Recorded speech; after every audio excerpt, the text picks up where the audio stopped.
Hai guys, Assalamualaikum warahmatullahi wabarakatuh. Saya Fikri Alwada. Saya Nur Aisyah. Saya Fitra Tantrigau. Saya Fitra Limumalilin.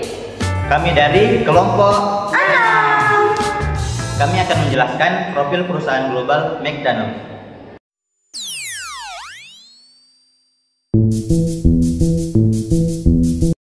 Saya akan menjelaskan materi pertama. Dalam setengah abad keberadaannya, McDonald's telah membuat perubahan besar-besaran dalam industri restoran dengan menciptakan suatu restoran siap saji yang memiliki menu terbatas.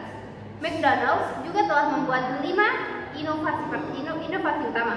Yang pertama adalah pengenalan tempat duduk di dalam ruangan pada tahun 1950-an yang merupakan isu strategis dan tata letak sebagai hal kedua, yakni jendela drive-thru pada tahun 1970-an. Ketiga, penambahan menu sarapan pada menu yang ada pada tahun 1980-an merupakan strategi produk. Keempat, penambahan area bermain pada tahun 1980-an yang lagi-lagi merupakan keputusan tata letak. Pada tahun 1990-an, McDonald's melengkapi kelima inovasi utamanya yang kali ini dengan melakukan penataan ulang dapurnya secara radikal. Seluruh outlet di Amerika Utara yang berjumlah 13.500 pada sistem dapur yang diberi nama dibuat untuk Anda, made for you. Roti lapis daging dibuat sesuai dengan letak yang baru. Pada tahun 2004, waralaba tersebut mulai melakukan inovasi utamanya. Yang keenam, tata letak baru untuk pemesanan makanan. Kios swalayan atau self-service kios swalayan telah berusaha diwujudkan sejak digunakannya ATM di tahun 1985. Ada lebih dari 2 juta mesin ATM. Alaska Airlines adalah maskapai penerbangan pertama yang menyediakan fasilitas check-in bandara serta swalayan pada 1996. Sekarang, sebagian besar penumpang penerbangan besar melakukan check-in secara swalayan. Kios check-in swalayan memakan tempat lebih sedikit daripada seorang karyawan, juga mengurangi waktu antri. Sekarang, McDonald's sedang mengerjakan inovasi utamanya yang ketujuh, yang tidak mengejutkan juga berkaitan dengan tata letak. Perusahaan ini berusaha merancang ulang semua restorannya, ada 30.000 di seluruh dunia untuk menyesuaikan dengan wajah abad ke-21. Tempat makannya akan terpisah meja 3 bagian dengan setiap karakteristik. 1. Zona diam freezer, fokus pada remaja menawarkan fitur yang nyaman dan koneksi Wi-Fi. 2. Zona ambil pergi, grab and go, menawarkan tempat duduk yang tinggi, bangku ala bar dan TV plasma. Serta 3. Zona fleksibel yang mempunyai warna yang cerah untuk keluarga, kursi fleksibel dan musik untuk anak-anak. Biaya per bagian ini sebesar 300 sampai 400.000 US dollar untuk renovasi. Seperti telah diketahui oleh McDonald's, tata letak fasilitas benar-benar merupakan sumber keunggulan yang bersaing. McDonald's mengetahui kios mengurangi kebutuhan ruang dan waktu tunggu. Pemenuhan pesanannya menjadi jauh lebih cepat. Keuntungan tambahan lainnya adalah pelanggan menyukainya. Kios ini juga dapat diandalkan, tidak pernah sakit. Dan hal yang paling penting, penjualan naik 10% sampai dengan 15%, rata-rata itu $1.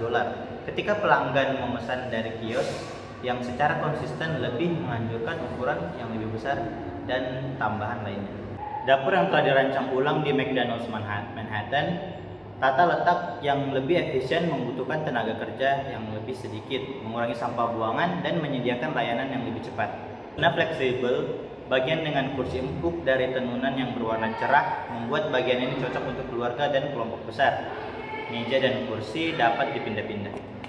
Zona linger, kursi dan sofa yang nyaman ditambah dengan koneksi Wi-Fi membuat zona ini menarik bagi mereka yang ingin nongkrong dan bersosialisasi. Zona grab and go, bagian ini memiliki tempat duduk yang tinggi dengan bangku ala bar bagi pelanggan yang makan sendirian. TV plasma menemani mereka. Kepentingan strategis keputusan tata letak. Tata letak merupakan suatu keputusan penting yang menentukan efisiensi sebab operasi secara jangka panjang. Tata letak memiliki banyak dampak strategi karena tata letak menentukan daya saing perusahaan dalam hal kapasitas, proses, fleksibel biaya, kualitas lingkungan kerja, kontak dengan pelanggan, dan citra perusahaan tata letak dan efektif dapat membantu organisasi mencapai sebuah strategi yang menunjukkan diferensiasi biaya rendah atau respon yang cepat. Sebagai contoh, Benetton mendukung sebuah strategi diferensiasi dengan menanamkan investasi besar dalam tata letak gudangnya yang menghasilkan sistem pengiriman yang penyortiran yang cepat dan akurat pada 500 toko yang dimiliki. Tata letak di Walmart mendukung strategi biaya rendah yang dilakukan pada teknik pergudangan tata letaknya. Tata kantor, Helmart, dan di mana banyak profesional bekerja di dalam sel kerja mendukung strategi pengembangan dari kartu ucapan selamat. Tujuan strategi tata letak adalah membangun tata letak yang ekonomis yang memenuhi kebutuhan persaingan perusahaan ini telah melakukannya. Dalam dunia yang semakin lama semakin terkustomisasi, masal di mana produk-produk punya siklus hidup pendek, desain tata letak perlu dipandang sebagai sesuatu yang dinamis. Hal ini berarti kita harus mempertimbangkan peralatan yang kecil, mudah dipindahkan, dan fleksibel.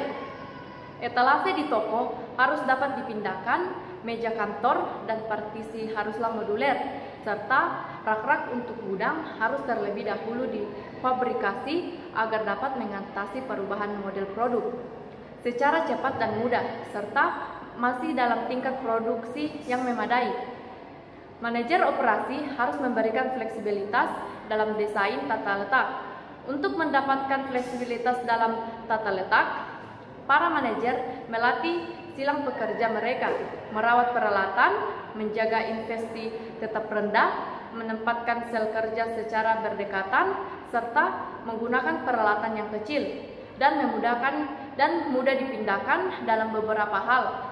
Peralatan yang menggunakan roda sangat tepat digunakan untuk mengantisipasi perubahan yang akan terjadi pada produk, proses, atau volume produk. Pada semua kasus, desain tata letak harus mempertimbangkan bagaimana dapat mencapai hal-hal berikut. Yang pertama, utilisasi ruangan, peralatan, dan orang yang lebih tinggi. Yang kedua, aliran informasi barang atau orang yang lebih baik. 3. Moral karyawan yang lebih baik, juga kondisi lingkungan kerja yang lebih aman. 4. Interaksi dengan pelanggan atau klien yang lebih baik. 5. Fleksibilitas, bagaimanapun kondisi tata letak yang ada sekarang, tata letak tersebut perlu diubah. Baik, saya akan membacakan kesimpulan dari materi yang telah kami sampaikan, yaitu kesimpulan mengenai tata letak McDonald's adalah bahwa mereka merancang tata letak restoran mereka dengan tujuan untuk mencapai beberapa tujuan utama. Yang pertama itu kenyamanan dan konsistensi, yang kedua lokasi strategis, yang ketiga efisiensi layanan, keempat dekorasi merek, kelima keakraban dengan keluarga.